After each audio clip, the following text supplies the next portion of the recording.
Hello, good morning. Fourth ചാപ്റ്ററായ elements of റൈറ്റിങ്ങിൽ 9 rhetorical modes ആണ് പഠിക്കാനുള്ളതെന്ന് നമ്മൾ ഇൻട്രൊഡ്യൂസിങ് പാർട്ടിൽ പറഞ്ഞിട്ടുണ്ടായിരുന്നു. അതിൽ ഫസ്റ്റ് റെട്ടറിക്കൽ മോഡാണ് നമ്മൾ ഇന്ന് ഡിസ്കസ് ചെയ്യുന്നത്. നറേഷൻ എന്താണെന്ന് നോക്കാം. ടെക്സ്റ്റ് ബുക്ക് പേജ് നമ്പർ 40 നൽകിയിട്ടുള്ളത്. Lesson narration. A narrative is a rhetorical mode suitable for relating a sequence of events or thoughts. ഒരു നറേറ്റീവ് അല്ലെങ്കിൽ നറേഷൻ എന്ന് പറഞ്ഞാൽ അതൊരു റെട്ടറിക്കൽ മോഡാണ്. ഒരു നോവൽ അല്ലെങ്കിൽ ഒരു സ്റ്റോറി എഴുതുന്ന രീതി, അതിനെ നമുക്ക് നറേഷൻ എന്ന് പറയാം. ഒരു നോവൽ അല്ലെങ്കിൽ സ്റ്റോറിയിലൂടെ ഒരു കഥ നറേറ്റ് ചെയ്യുകയാണ് ചെയ്യുന്നത് അല്ലേ. വ്യത്യസ്ത സന്ദർഭങ്ങളും അതുപോലെ തന്നെ വ്യത്യസ്ത സാഹചര്യങ്ങളും എല്ലാം കൂട്ടിയിണക്കി ഒരു കഥ നറേറ്റ് ചെയ്യുന്നു. ഇത്തരത്തിൽ സീക്വൻസ് ഓഫ് ഈവൻറ്റ്സ് അവതരിപ്പിക്കാൻ സ്യൂട്ടബിൾ ആയിട്ടുള്ള മോഡ് ഓഫ് റൈറ്റിംഗ് അല്ലെങ്കിൽ റെട്ടറിക്കൽ മോഡിനെയാണ് നമ്മൾ നറേഷൻ എന്ന് പറയുന്നത്. കഥ എഴുതുന്ന രീതിയെ അതിൽ പാറ്റേൺ ബൈ പാറ്റേൺ ആയിട്ട് അല്ലെങ്കിൽ സീക്വൻസ് ആയിട്ടാണ് കാര്യങ്ങൾ അവതരിപ്പിക്കുന്നത്. അങ്ങനെ പാറ്റേൺ ആയി അല്ലെങ്കിൽ സീക്വൻസ് ആയിട്ട് ഈവൻസിനെയോ തോട്ട്സിനെയോ പ്രസൻറ്റ് ചെയ്യുന്നതിനെയാണ് നമ്മൾ നറേഷൻ എന്ന് പറയുന്നത്. Narratives can be classified as fictional and non fictional. ഈ നറേറ്റീവ്സിനെ രണ്ടായി കാറ്റഗറൈസ് ചെയ്തിട്ടുണ്ട്. ഫിക്ഷണൽ എന്നും നോൺ ഫിക്ഷണൽ എന്നും. നറേറ്റീവ്സിനെ ഫിക്ഷണൽ എന്നും നോൺ ഫിക്ഷണൽ എന്നും കാറ്റഗറൈസ് ചെയ്തിട്ടുണ്ട്. Right from your early childhood, you have been told stories of animal-human relationship from school story books and other sources. Mowgli from Rudyard Kipling's Jungle Book is an example of human characters in close proximity with the animals. You have also read in newspapers of incidents involving human beings and animals. Such news stories present instances of human-animal conflict as well as bonhomie. Although both these types of stories present us with animals and humans, the former is fictional or made-up story, while the latter is non-fictional or factual. However, any kind of writing that brings out a story, fictional or real, can be considered a narrative. Fictional narrative എന്താണ് അല്ലെങ്കിൽ non fictional narrative എന്താണ് എന്നതാണ് ഇവിടെ discuss ചെയ്യുന്നത്. Fictional എന്ന് പറഞ്ഞാൽ എന്താണ് നമുക്കറിയാം. ഫിക്ഷൻ എന്ന് പറഞ്ഞാൽ തന്നെ സ്റ്റോറീസ് എന്നാണ് അർത്ഥമാക്കുന്നത്. ഫിക്ഷൻ എന്ന് പറഞ്ഞാൽ സ്റ്റോറീസ് ആണ്. ഇനി രണ്ടും ഫിക്ഷണൽ നറേറ്റീവ്സ് ആണെങ്കിലും നോൺ ഫിക്ഷണൽ നറേറ്റീവ്സ് ആണെങ്കിലും ലിറ്ററേച്ചറിൽ തന്നെ വരുന്ന കാറ്റഗറീസ് ആണ്. ഫിക്ഷണൽ റൈറ്റിങ്സിൽ റൈറ്റർ തൻ്റെ ഇമേജിനേഷനും അതുപോലെ തന്നെ ക്രിയേറ്റിവിറ്റിയും എല്ലാം കൂട്ടിച്ചേർത്ത് എഴുതുന്നതിനെയാണ് നമ്മൾ ഫിക്ഷണൽ റൈറ്റിംഗ് എന്ന് പറയുന്നത്.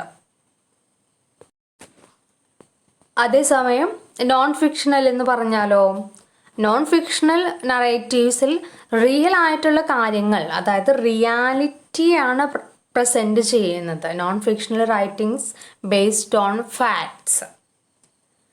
ഓക്കെ, ഫിക്ഷണൽ എന്ന് പറഞ്ഞാൽ അതിൽ ഇമാജിനേഷൻ ക്രിയേറ്റിവിറ്റി ബേസ് ചെയ്തുകൊണ്ടാണ് ഒരു സ്റ്റോറി മെനഞ്ഞെടുക്കുകയാണ് ചെയ്യുന്നത്. വൈൽ നോൺ ഫിക്ഷണൽ എന്ന് പറഞ്ഞാൽ അതിൽ റിയാലിറ്റി ബേസ്ഡ് ആയിട്ട് അല്ലെങ്കിൽ ഫാക്ട്സിനെ ബേസ് ചെയ്തുകൊണ്ടാണ് ഉള്ള കാര്യങ്ങളാണ് അവതരിപ്പിച്ചിട്ടുണ്ടായിരിക്കുക. ഫോർ എക്സാമ്പിൾ, നിങ്ങളുടെ ടെക്സ്റ്റ് ബുക്കിൽ തന്നെ നൽകിയിട്ടുള്ള ഒരു എക്സാമ്പിളാണ് റൂഡിയാർഡ് കിപ്ലിങ്ങിൻ്റെ ഒരു വർക്കാണ് ജംഗിൾ ബുക്ക്. അതിൽ മൗഗ്ലി ക്യാരക്ടറായി വരുന്നുണ്ട്. പണ്ട് ബാലരമയിലൊക്കെ നമ്മൾ വായിച്ചിട്ടുള്ളൊരു കഥയാണ് മൗഗ്ലിയും ആനിമൽസും ക്യാരക്ടേഴ്സായി വരുന്നൊരു കഥ. ഈ കഥയിൽ മൗഗ്ലി ഒരു ഹ്യൂമൻ ബീയിങ് ആണ്. ഹ്യൂമൻ ബീയിങ്ങും ആനിമൽസും ആണ് ഇവിടെ ക്യാരക്ടേഴ്സായിട്ട് വരുന്നത് മൗഗ്ലിയുടെ കഥയിൽ. ഇനി നമ്മുടെ റിയൽ ലൈഫ് സിറ്റുവേഷനിൽ നമ്മളും മറ്റു ആനിമൽസും ഇൻവോൾവഡ് ആയിട്ടുള്ള ഒരു ഇൻസിഡൻറ്റിനെ കുറിച്ച് എഴുതുന്നത്, അല്ലെങ്കിൽ ന്യൂസ് പേപ്പറിലൊക്കെ മനുഷ്യനും മൃഗങ്ങളും ഇൻവോൾവഡ് ആയിട്ടുള്ള ഒരുപാട് ഇൻസിഡൻസും ആർട്ടിക്കിൾസും എല്ലാം നമ്മൾ വായിക്കാറുണ്ട്. ഇവ രണ്ടും തമ്മിൽ, അതായത് മനുഷ്യനും മൃഗങ്ങളും ഇൻവോൾവഡ് ആയ മൗഗ്ലിയുടെ കഥയും അതുപോലെ തന്നെ മനുഷ്യനും മൃഗങ്ങളും ഇൻവോൾവഡ് ആയ ന്യൂസ് പേപ്പർ ആർട്ടിക്കിൾസും തമ്മിൽ വ്യത്യാസമുണ്ട്. അല്ല, അത് രണ്ട് വായിക്കുമ്പോഴും നമുക്ക് ആ ഡിഫറൻസ് ഫീൽ ചെയ്യാനായിട്ട് കഴിയും. ഇവിടെ ആദ്യം പറഞ്ഞത് ഒരു കഥയാണ്, ഇമാജിനേഷനും ക്രിയേറ്റിവിറ്റിയും ഉപയോഗിച്ച് മെനഞ്ഞെടുത്തൊരു കഥയാണ് മൗഗ്ലിയുടെ കഥ, മൗഗ്ലിയും ആനിമൽസും ക്യാരക്ടേഴ്സായി വരുന്ന കഥ. അതേസമയം രണ്ടാമത് പറഞ്ഞത് റിയാലിറ്റി അല്ലെങ്കിൽ ഫാക്ട്സ് ബേസ്ഡ് ആയിട്ടുള്ളതാണ് ന്യൂസ് പേപ്പർ ആർട്ടിക്കിൾസ് എന്ന് പറയുന്നത്. അവയെ നമ്മൾ നോൺ ഫിക്ഷണൽ എന്നും, ആദ്യം പറഞ്ഞതിനെ നമ്മൾ ഇമാജിനേഷൻ എല്ലാം ഉപയോഗിച്ചുകൊണ്ട് ഒരു കഥ ക്രിയേറ്റ് ചെയ്തെടുക്കുന്നതിനെ ഫിക്ഷണൽ എന്നുമാണ് പറയുന്നത്. ഓക്കെ, അപ്പം മെയിൻ ഡിഫറൻസ് എന്താണ്? ഫിക്ഷണൽ ആവുമ്പോൾ ഒരു കഥ നമ്മൾ ഡെലിബറേറ്റ്ലി മെയ്ഡപ്പ് ചെയ്ത ഒരു സ്റ്റോറി ആയിരിക്കും, അതിൽ ഇമാജിനേഷനും ക്രിയേറ്റിവിറ്റിയും ഉണ്ടായിരിക്കും. വൈൽ നോൺ ഫിക്ഷണൽ എന്ന് പറഞ്ഞാൽ അതിൽ റിയാലിറ്റി അല്ലെങ്കിൽ ഫാക്ട്സിനെ ബേസ് ചെയ്തിട്ടുള്ള കാര്യങ്ങളായിരിക്കും. ഇതാണ് ഇവ തമ്മിലുള്ള ഡിഫറൻസ് എന്ന് പറയുന്നത്. ഇത്തരത്തിൽ ഫിക്ഷണൽ എന്നും നോൺ ഫിക്ഷണൽ എന്നും തരംതിരിച്ചിട്ടുണ്ടെങ്കിൽ കൂടിയും രണ്ടിലും പാറ്റേൺ ആയിട്ടാണ് അല്ലെങ്കിൽ സീക്വൻഷ്യൽ ആയിട്ടാണ് ഈവൻസ് പ്രസൻറ്റ് ചെയ്യുന്നത്. ഓക്കെ, അടുത്ത പാരഗ്രാഫ് നോക്കാം. If you have read biographies, stories, novels, historical accounts of some incidents, or some newspaper essays and reports, you could have noticed how the writers of such books guide you through a series of events in a sequential manner. If you have closely observed how you recount your experiences on the way to college, to your parents or friends, you may realize that your rendering of the events contains a pattern. A pattern similar to this can be seen employed in most of the stories you read. അതായത് ഇത്തരത്തിൽ നമ്മൾ fictional എന്നും non fictional എന്നും തരംതിരിച്ചിട്ടുണ്ടെങ്കിൽ കൂടിയും രണ്ട് നറേറ്റീവിലും, fictional നറേറ്റീവിലും നോൺ ഫിക്ഷണൽ നറേറ്റീവിലും പാറ്റേൺ ആയിട്ടാണ് അല്ലെങ്കിൽ സീക്വൻഷ്യൽ ആയിട്ടാണ് ഈവൻസ് പ്രസൻറ്റ് ചെയ്യുക. ബയോഗ്രഫീസ് ആയാലും സ്റ്റോറീസ് ആയാലും novels, historical accounts of some incidents or some newspaper essays and reports, ഇതിലെല്ലാം നമുക്ക് ശ്രദ്ധിച്ചാൽ കാണാൻ കഴിയും സീക്വൻഷ്യൽ ആയിട്ട് തന്നെ അല്ലെങ്കിൽ പാറ്റേൺ ആയിട്ട് തന്നെയാണ് കാര്യങ്ങൾ അവതരിപ്പിച്ചിട്ടുള്ളത്. ഇപ്പോൾ നിങ്ങളൊരു ദിവസം വീട്ടിൽ നിന്നും കോളേജിലേക്ക് പോവുകയും തിരിച്ചെത്തുന്നത് വരെയുമുള്ള കാര്യങ്ങൾ നിങ്ങളുടെ പേരൻസിനോടോ നിങ്ങളുടെ ഫ്രണ്ട്സിനോടോ പറയുമ്പോൾ ശ്രദ്ധിച്ചാൽ അറിയാം, ഓരോ ഇൻസിഡൻസും നിങ്ങൾ സീക്വൻഷ്യൽ ആയിട്ടാണ് അല്ലെങ്കിൽ പാറ്റേൺ ആയിട്ടാണ് പറയുക. വീട്ടിൽ നിന്നും കോളേജിലേക്കുള്ള ട്രാവലിംഗ്, ദെൻ കോളേജിൽ എത്തിയപ്പോൾ ഉണ്ടായ കാര്യങ്ങൾ, കോളേജിലുണ്ടായ ഓരോ ഈവൻസും ആ ഓർഡറിൽ തന്നെ പറയും. ദെൻ കോളേജിൽ നിന്നും തിരിച്ചു വരുമ്പോഴുണ്ടായ കാര്യങ്ങൾ എന്നിങ്ങനെ എല്ലാം പാറ്റേൺ ആയിട്ടാണ് നിങ്ങൾ പറയുക. ഈ ഒരു പാറ്റേൺ ആണ് നറേഷനിൽ ഉപയോഗിക്കുന്നത്. ഫിക്ഷണിലായാലും നോൺ ഫിക്ഷണിലായാലും ഈ ഒരു പാറ്റേൺ അല്ലെങ്കിൽ ഈ ഒരു സീക്വൻഷ്യൽ ഓർഡർ ഉപയോഗിക്കുന്നുണ്ട്. ഓക്കെ, ഇനി ഇവിടെ ഫിക്ഷണൽ നോൺ ഫിക്ഷണൽ നറേറ്റീവ്സിനെ ഉദാഹരണങ്ങൾ നൽകിയിട്ടുണ്ട്, നോക്കാം. Examples of fictional narratives: short story, novella, novel, folklore, orature. Means stories transmitted orally, particularly during pre-literate times. Then examples of non-fictional narratives: autobiography or life writing, biography, news report, newspaper essay, historical accounts, recount of incidents, testimonies or confessions. Okay, അപ്പോൾ നമ്മൾ പറഞ്ഞത് fictional നറേറ്റീവ്സിനും non fictional നറേറ്റീവ്സിനുള്ള examples ആണ്.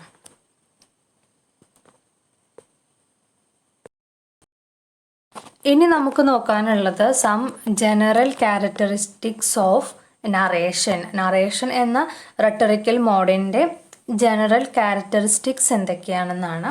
അതിനു മുമ്പ് narration എന്തായിരുന്നു എന്നത് ഒന്നും കൂടി ഒന്ന് കൺക്ലൂഡ് ചെയ്യാം. എന്തായിരുന്നു? നമ്മൾ കഥ പറയുന്ന രീതിയെ അല്ലെങ്കിൽ കഥ എഴുതുന്ന രീതിയിൽ എന്താണ്, ഓരോ ഇൻസിഡൻസും ഒരു പാറ്റേണിൽ സീക്വൻഷ്യലായിട്ടാണ് നമ്മൾ അവതരിപ്പിക്കുക അല്ലേ. ഇപ്പോൾ ഫിലിമിലാണെങ്കിൽ സീൻ ബൈ സീൻ ഓരോ കാര്യങ്ങളും ഒരു സീക്വൻസ് ആയിട്ടാണ് അവതരിപ്പിക്കുന്നത്. അതുപോലെ തന്നെയാണ് കഥ പറയുമ്പോഴും അല്ലെങ്കിൽ ഒരു ഓട്ടോബയോഗ്രഫി എഴുതുമ്പോഴും അല്ലെങ്കിൽ ഒരു ന്യൂസ് പേപ്പർ ആർട്ടിക്കിൾ എഴുതുമ്പോഴും ഒരു പാറ്റേൺ അല്ലെങ്കിൽ ഒരു സീക്വൻസ് ഫോളോ ചെയ്തുകൊണ്ടാണ് എഴുതുന്നത്. ഇതിനെയാണ് നമ്മൾ നറേഷൻ എന്ന് പറയുന്നത്. പിന്നീട് ഇതിന് രണ്ടായിട്ട് തരംതിരിച്ചിട്ടുണ്ട്. ഒന്നിൽ ഇമാജിനേഷൻ ബേസ്ഡ് ആയിട്ടും അല്ലെങ്കിൽ ഫാക്ട്സ് റിയാലിറ്റി ബേസ്ഡും ആയിട്ടുമാണ് ഫിക്ഷണൽ എന്നും നോൺ ഫിക്ഷണൽ എന്നുമാണ് അതിനെ യഥാക്രമം നമ്മൾ വിളിക്കുന്നത്. പിന്നെ നമ്മൾ നോക്കിയത് ഫിക്ഷണൽ നറേറ്റീവ്സിനും നോൺ ഫിക്ഷണൽ നറേറ്റീവ്സിനും കുറച്ച് എക്സാമ്പിൾസ് ആണ്. ഓക്കെ, ഇനി നമുക്ക് ഇതിൻ്റെ ജനറൽ ക്യാരക്ടറിസ്റ്റിക്സ് എന്തൊക്കെയാണെന്ന് നോക്കാം. First one, plot. The events that constitute the narrative usually told in a sequential manner. Plot എന്ന് പറഞ്ഞാൽ എന്താണ്? Plot means series of events in narration. ഒരു നറേഷനിലുള്ള സീരീസ് ഓഫ് ഈവൻറ്റ്സിനെയാണ് നമ്മൾ പ്ലോട്ട് എന്ന് പറയുന്നത്. നമുക്ക് പരിചിതമായിട്ടുള്ള വേർഡാണ് പ്ലോട്ട്. ഓക്കെ, അപ്പോൾ ഒരു പ്ലോട്ട് ഉണ്ടായിരിക്കണം, അത് സീക്വൻഷ്യൽ ഓർഡറിൽ പ്രസൻറ്റ് ചെയ്യുകയും വേണം. Then setting, the location and time of events mentioned in the narrative.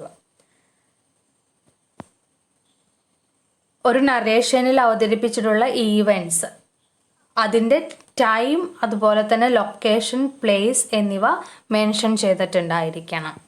ഏത് പെർട്ടിക്കുലർ ടൈമിലാണ് അല്ലെങ്കിൽ ഏത് പെർട്ടിക്കുലർ പ്ലേസിലാണ് ആ ഒരു പെർട്ടിക്കുലർ ഈവൻറ്റ് നടക്കുന്നത് എന്നത് വ്യക്തമാക്കിയിട്ടുണ്ടായിരിക്കണം. Characters, the subject or people in a narrative. The characters may include a central character, protagonist, and characters who are set against the central character, antagonist. Characters എന്ന് പറഞ്ഞാൽ എന്താണ്? എക്സ്പ്ലനേഷൻ ഒന്നും വേണ്ട. കഥയിൽ ആരൊക്കെയാണോ വരുന്നത് അവരൊക്കെയാണ് നമ്മൾ ക്യാരക്ടേഴ്സ് എന്ന് പറയുന്നത്.